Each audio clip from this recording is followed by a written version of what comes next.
Some pains never scream. They settle quietly inside, turning into silence, into hyper-control, into invisible battles no one sees. Many walk among us carrying scars that shaped not their bodies, but their entire way of being, their fears, their love, their strength. Carl Jung taught that unhealed wounds do not disappear. They become the hidden architects of our behavior. And sadly, the world rarely notices. It judges what it doesn't understand.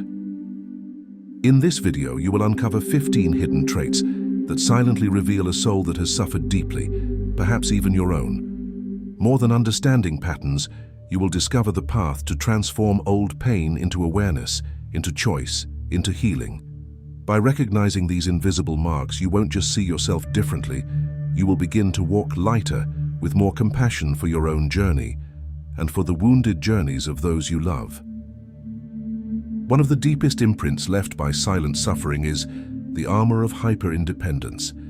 It is the illusion of strength shaped by abandonment, the silent decision that depending on others is too dangerous. From a distance, it looks admirable. Up close, it hides a heart that no longer knows how to ask for help without feeling shame.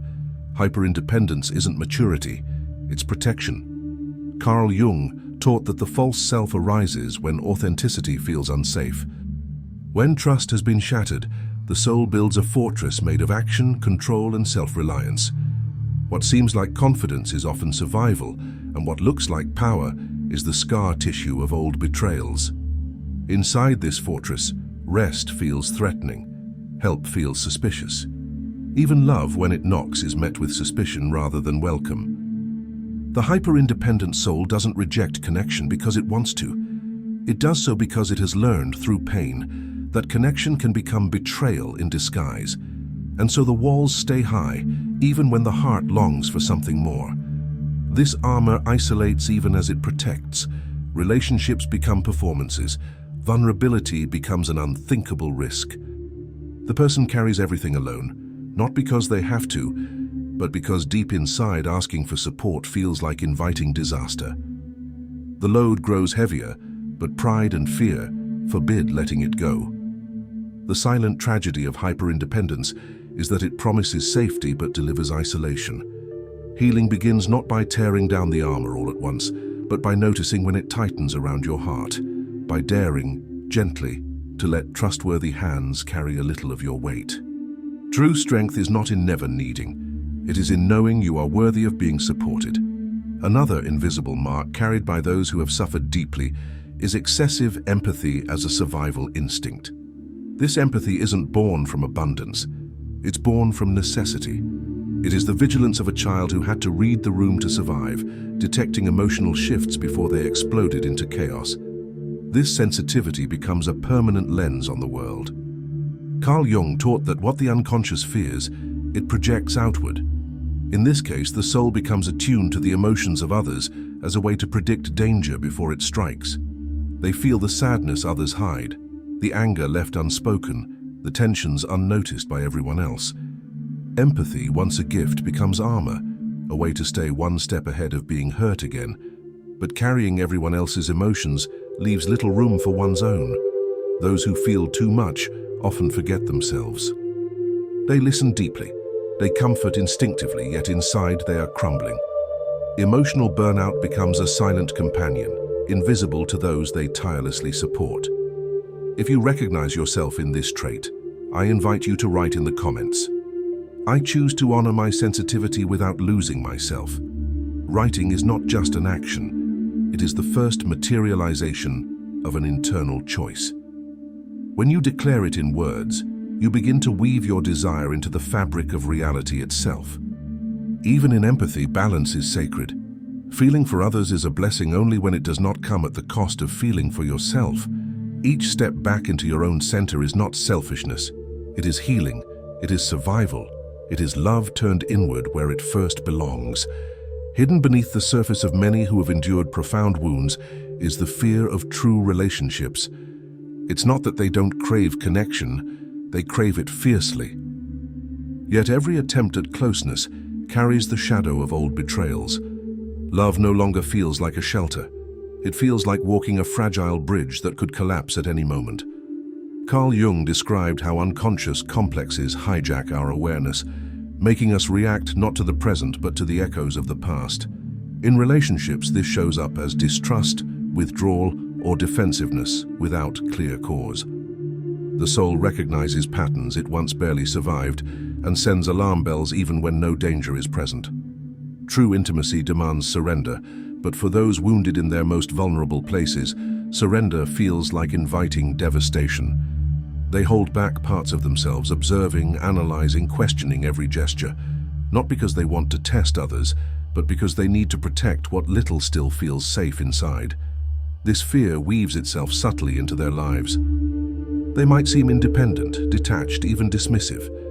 Yet underneath, there's often a desperate hope that someone will stay, someone who won't turn affection into abandonment. Each small act of love is both a blessing and a battle against the fear that history will repeat itself. Recognizing this fear is not a failure, it is a map that shows where healing longs to begin. Trust doesn't rebuild overnight. It rebuilds in tiny, almost invisible acts of courage. A word spoken honestly, a moment allowed without pulling away. Sometimes the heart isn't asking for guarantees, it's simply asking, please, don't disappear. Behind many unwavering smiles and composed gazes hides the persona of a strong person who breaks down alone. Strength became a necessity, not a choice. When life demanded survival without mercy, they learned to hold up collapsing walls with their bare hands, to smile while every muscle ached, to carry pain as if it were invisible. Carl Jung described the persona as the mask we create to meet the world's expectations. But when the wound runs deep, the mask stops being a choice and becomes armor fused to the skin. It's no longer a role, it's a survival mechanism. Vulnerability is buried because the cost of showing it once led to unbearable consequences. People often praise their stability, their competence, their reliability. They are the ones everyone leans on, yet almost no one sees when they falter. And when they finally collapse, it happens away from all eyes, behind locked doors late at night, or in silent moments where no strength is left to fake anymore. This isolation is not about pride, it is about protection. Showing weakness once cost them safety, so they learn to never show it again. But strength, real strength, includes the courage to say, "Today I am tired," and to allow someone to simply hold space without needing to fix or to judge. If you carry this hidden exhaustion, know this: you were never meant to be the unbreakable pillar for everyone. Your worth does not depend on your ability to endure alone. True healing begins when you allow your heart to be seen, not for the role you play, but for the soul you truly are. A silent trait often misunderstood is sensory sensitivity as a manifestation of trauma. Loud sounds, bright lights, crowded rooms all become overwhelming, not because of weakness, but because the nervous system still remembers what it means to be under threat. Survival taught the body to stay alert long after the danger passed. Carl Jung wrote that what the mind represses, the body expresses. Here, trauma is not a story. It's a reaction etched deep into the muscles, the breath, the heartbeat. The soul flinches even when there's no visible cause, because somewhere long ago, reacting fast meant survival. Now, overstimulation brings exhaustion that words can't explain. This sensitivity is often mistaken for fragility, but it is a testament to resilience. The body, still loyal, tries to protect. It notices what others miss, a slight change in tone, an energy shift in the room. Living like this feels like existing without skin, absorbing every noise, every tension, every unspoken fear. If any part of you resonates with this, I invite you to share a moment in the comments, a time when your sensitivity spoke louder than words. Your story might be exactly what another soul needs to read today.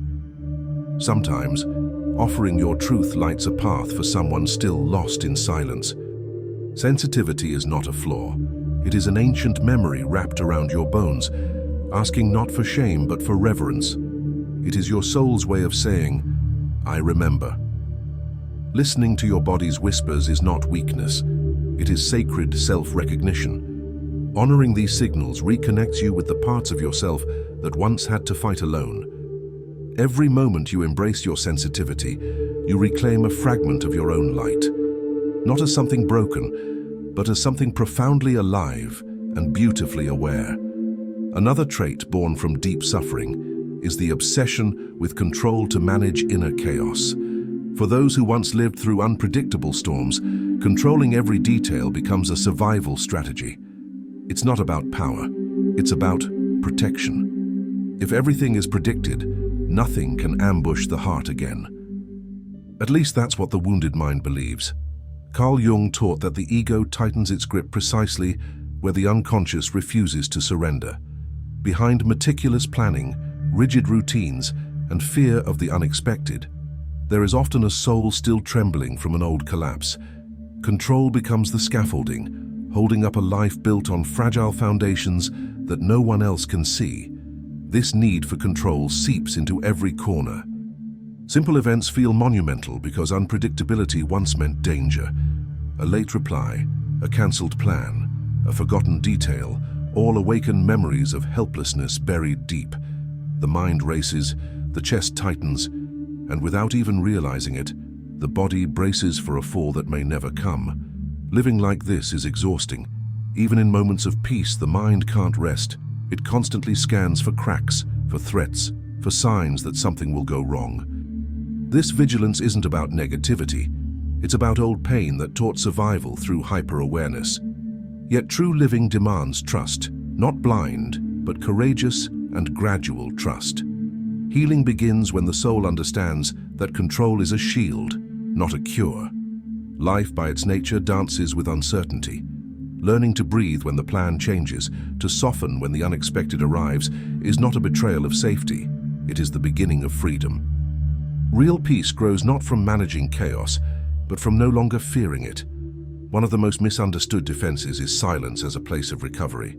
For many wounded souls, silence isn't loneliness, it's sanctuary. After facing storms that words could not fix, silence becomes the only place where the soul can breathe without judgment, without expectation, without the need to perform strength for anyone else.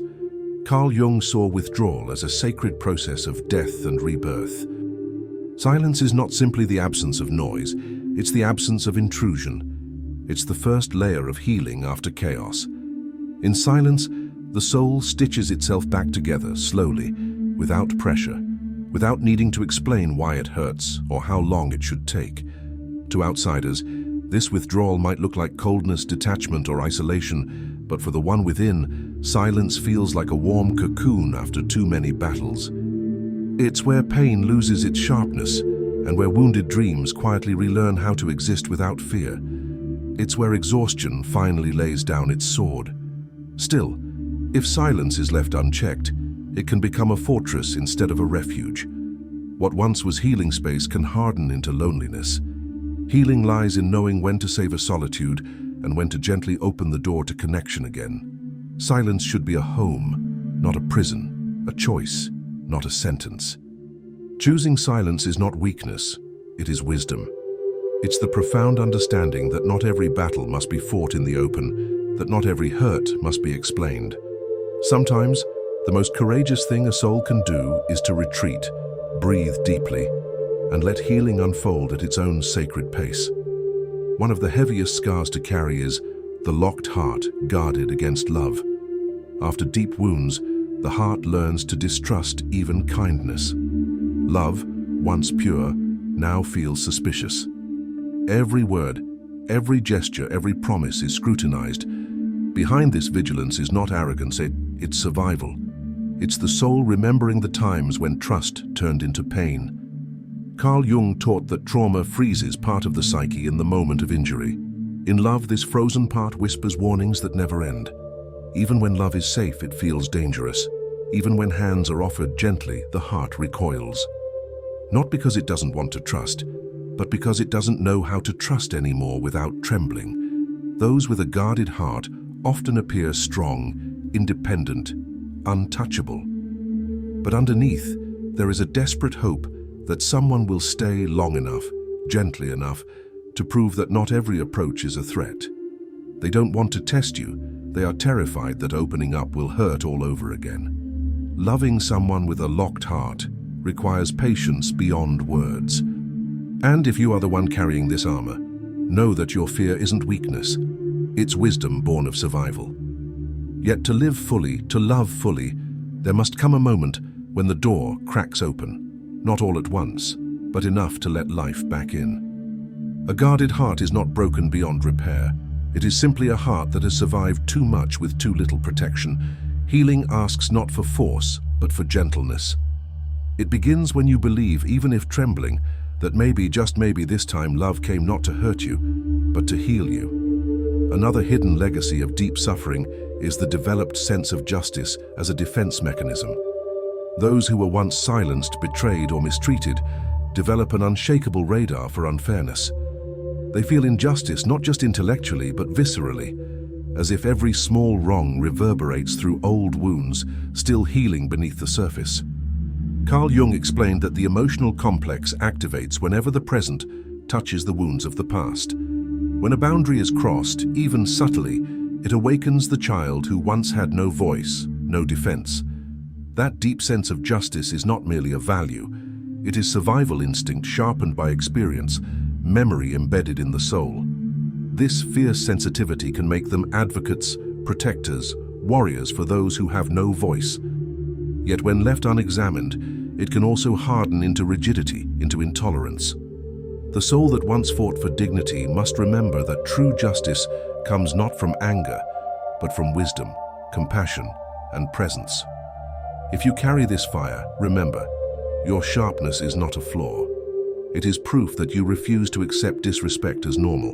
But justice, like a sword, must be wielded carefully. Sometimes the greatest strength lies not in striking back, but in standing firm, offering protection without losing your inner peace. Take a moment to reflect. Where has your sense of justice been your shield, and where has it become your prison? Awareness opens the door to a justice that not only defends, but also transforms, first yourself, and then the world around you.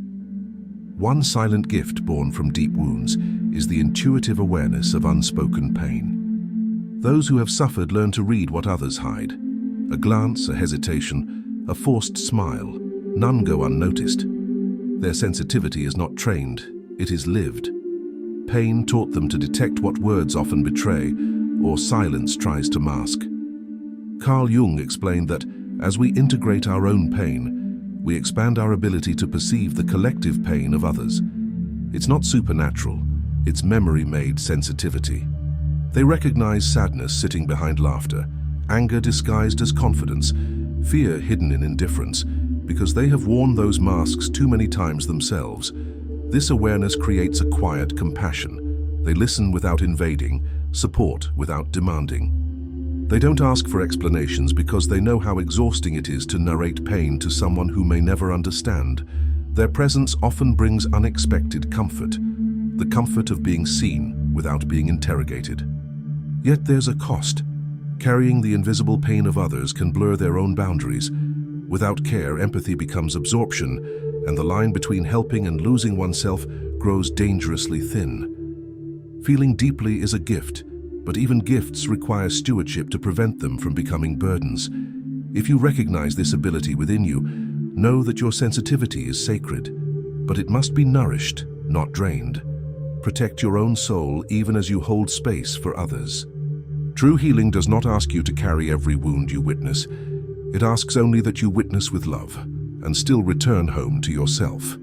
Hidden in the hearts of many survivors is the fear of being a burden. It's a silent shame that shapes how they move through the world. Careful not to need too much, hesitant to lean on anyone, always shrinking their own pain to make room for others. They apologize for existing, not because they want to, but because somewhere along the way they were taught that their needs were too heavy. Carl Jung spoke of unconscious guilt, the invisible inheritance from early wounds. When emotional needs were met with anger, silence, or ridicule, the soul internalized the message, needing love is dangerous. Over time, self-sufficiency became survival, but underneath it, the fear remained, the terror of being too much for anyone to bear. This fear whispers in the smallest moments. It silences requests for help. It turns simple acts like sharing a worry or asking for support into unbearable risks. Even when love is offered freely, they hesitate. Part of them still believes that asking is an imposition, a burden others will secretly resent. But here is the deeper truth. Needing others is not a flaw, it is part of being human. Carrying your pain alone doesn't make you stronger, it only deepens the loneliness. Healing begins when you allow yourself to exist fully, needs and all, without apology, without shame, without shrinking your light to fit into someone else's comfort. You are not a burden. You are a being carrying stories, hopes, and hurts like everyone else. Your existence was never meant to be justified.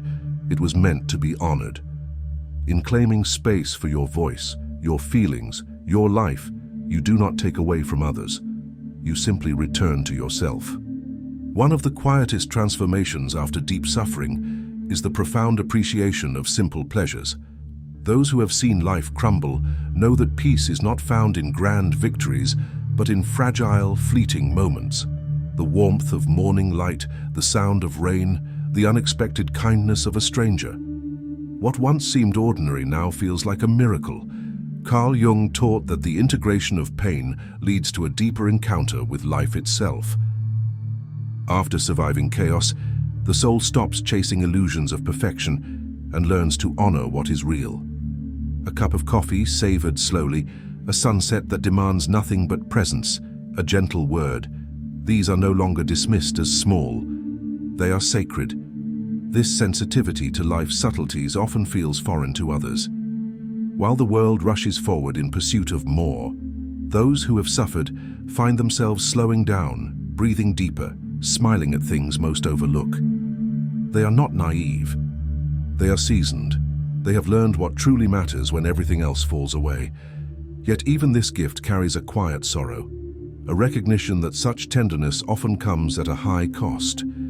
To appreciate life so deeply usually means having faced the very real possibility of losing it all. Gratitude for them isn't a practice, it's survival, an alchemy that turns past pain into present reverence. Honor the small things you cherish. They are not insignificant. They are the hidden foundations of a life rebuilt from ashes. Every moment you truly live, even if it seems small, is an act of defiance against the forces that once tried to silence your joy. Among the most profound evolutions born from suffering is the transformation of pain into purpose. Survival alone is never enough for the wounded soul. There comes a moment when merely existing feels hollow, and something within demands meaning.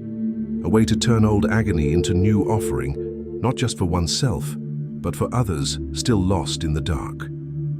Carl Jung described individuation as the soul's journey toward wholeness, using every fragment of pain not as a weight, but as raw material for transformation. Those who once stumbled now seek to guide. Those who once shattered now rebuild, not perfectly but intentionally, with hands that still tremble, yet choose to create anyway. This transformation doesn't arrive with a trumpet sound.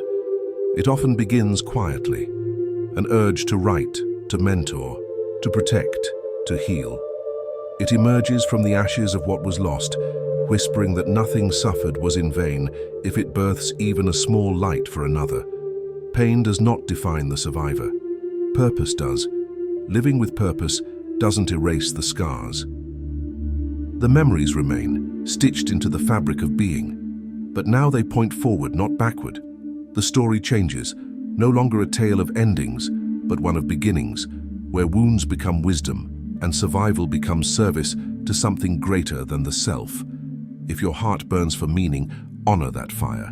It is not a burden, it is a calling. Every step you take toward turning your hurt into healing, your loss into leadership, your pain into purpose, is a sacred rebellion against despair and a profound gift to a world desperate for hope. A silent wound often overlooked is the difficulty receiving help without guilt. For those shaped by betrayal or neglect, accepting care feels unnatural, almost dangerous. Even when support is offered freely, their first instinct is to recoil, to minimize their need, to apologize for simply being vulnerable. Trusting generosity feels heavier than enduring alone. Carl Jung taught that parts of the psyche wounded in early life often resist healing because they associate dependence with danger. Somewhere deep inside, the soul learned to need is to risk abandonment. So even when love stands at the door, arms open, fear barricades the heart, whispering that accepting kindness makes you weak. This inner conflict creates a life of exhaustion. Carrying burdens meant to be shared, they isolate themselves not from pride, but from old conditioning. They believe needing help makes them a problem. They fear that accepting support will somehow demand a repayment they cannot bear to give, emotionally or otherwise. Learning to receive is not easy. It means confronting the ancient belief that your needs are inconvenient, that your presence is a debt. True healing begins when you allow yourself to be helped without rushing to repay, without shrinking in shame, without believing that being loved must be earned through suffering. Accepting help is not surrendering your strength, it is expanding it. It is the sacred recognition that just as you are worthy of giving love, you are equally worthy of receiving it, freely, fully, and without guilt weighing down your heart. A final silent burden carried by many is the permanent feeling of living on the emotional edge. Even on good days, there's a tension just beneath the skin, an unshakable sense that collapse could come at any moment. It's not weakness or drama, it's the nervous system conditioned by past chaos, living in a state of readiness for storms that may never arrive. Carl Jung spoke of how unresolved trauma creates autonomous complexes, inner forces that act independently of conscious will. For those who feel constantly on edge, the body and mind have been wired by old pain to expect rupture, even in peace. Joy feels suspicious. Calm feels like a trap. Stability seems too fragile to trust. This invisible tension often goes unnoticed by others. Outwardly, they seem functional, even thriving, but inside, every smile carries a tremor, every achievement carries doubt. Rest does not restore as it should. Silence is filled with waiting for something to break. Exhaustion becomes a second skin they can't peel away. Healing begins with compassion for this constant vigilance. Instead of forcing calm, it means honoring the truth. Your body is not betraying you. It is protecting you, still trying to shield you from old hurts. The path forward is not to demand immediate peace, but to gently teach your soul that not every silence hides a storm. Living on the edge is not your destiny. It is a memory still echoing through your nervous system. As awareness deepens, the echoes grow fainter. Slowly, the soul relearns that safety is possible, not because the world guarantees it, but because you are rebuilding it, breath by breath, choice by choice. You are not the wounds you carry. You are the soul that endured them, the spirit that kept walking when everything inside you screamed to give up. Every trait we explored is not a mark of failure, but a testament to your silent strength, the ways you found to survive when the world offered no guidance. Your pain shaped you, yes, but it never fully defined you. And now, with awareness, you hold the power to honor your scars without letting them lead your life. If this journey resonated with you, I invite you to subscribe and stay with us here at Psyche Explorada. Each new exploration dives even deeper into the mysteries of the human heart and mind. Click on the next video appearing on your screen. Keep uncovering the hidden forces that shape your feelings, your choices, and your true self. You are not alone on this path. Let's keep walking it together.